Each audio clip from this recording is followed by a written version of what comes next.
রাহুল গান্ধীর ভারত জোড়ো যাত্রায় বিজেপির বড় লাভ। ইন্ডিয়া জোট আদৌ চায় রাহুল গান্ধী এত বড় কর্মসূচি নিক? বাংলায় রাহুল গান্ধী এলে তৃণমূল কংগ্রেস কিভাবে সম্বোধন করবে?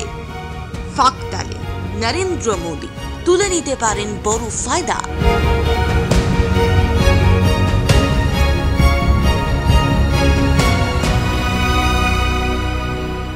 কংগ্রেসের প্রাক্তন সভাপতি রাহুল গান্ধীর একটা অ্যাকশনই খুলে দেবে ইন্ডিয়া জোটের মুখোশ। সামনে বেরিয়ে আসতে পারে কংগ্রেসকে কারা কারা ভয় পাচ্ছে বা সাইড কাটিয়ে এড়িয়ে এগিয়ে যেতে চাইছে আদতে। আর বিজেপি ঠিক এই সময়টার জন্যই অপেক্ষা করে বসে রয়েছে বহুদিন ধরে। কিন্তু তা বলে তো আর হাতের উপর হাত তুলে বসে থাকা যায় না। অসমের মুখ্যমন্ত্রী হিমন্ত বিশ্ব শর্মা চ্যালেঞ্জ করে দিয়েছেন কংগ্রেসের এবার নিজের সঙ্গে নিজেদের লড়াই। 2019-এর থেকে 2024-এ আসন যাতে আর না কমে। মনে আছে নিশ্চয়ই, কংগ্রেস এর আগে লোকসভা নির্বাচনে প্রধান বিরোধী দলের আসনটা পর্যন্ত পায়নি।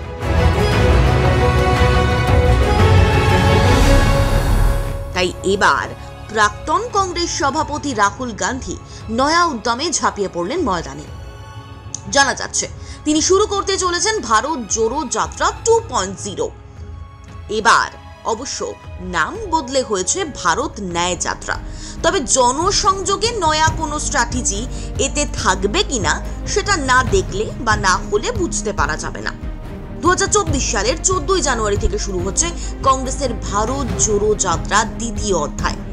এবার উত্তর পূর্বের মণিপুর থেকে মহারাষ্ট্রের মুম্বাই পর্যন্ত যাত্রা রাহুল গান্ধীর।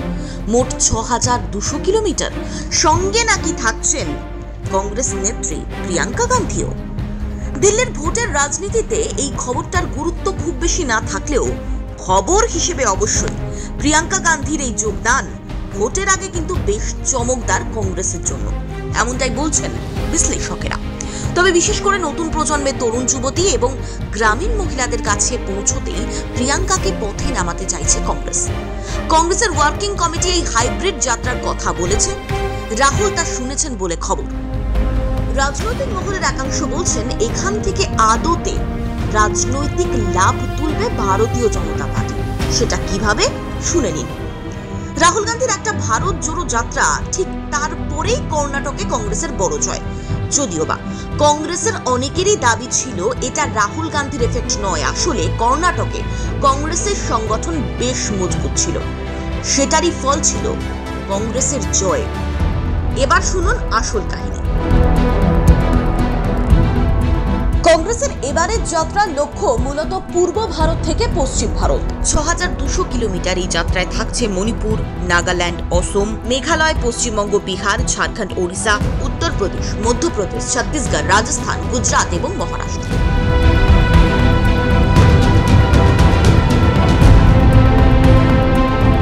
14 জানুয়ারি, এর মানে রাম মন্দির উদ্বোধনের ঠিক 8 দিন আগে কংগ্রেস প্রচারে ঝড় তুলতে শুরু করে দেবে দেশ জুড়ে। কিন্তু রাজনৈতিক বিশ্লেষকেরা বলছেন রাহুল গান্ধী ঝাড়খণ্ড, মহারাষ্ট্র, পশ্চিমবঙ্গ, বিহার এসব রাজ্যে যখন যাবেন তখন সেখানে থাকা শাসক দল যারা রয়েছেন তারা কি সাদরে আহ্বান জানাবেন কংগ্রেস নেতা রাহুল গান্ধীকে?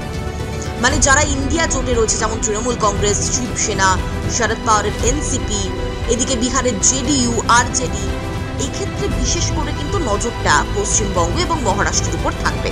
কারণ বিহারে কংগ্রেস আরজেডি ও জেডিইউ এর সঙ্গে জোটে ক্ষমতায় রয়েছে। তৃণমূল কংগ্রেস কি মেনে নেবে?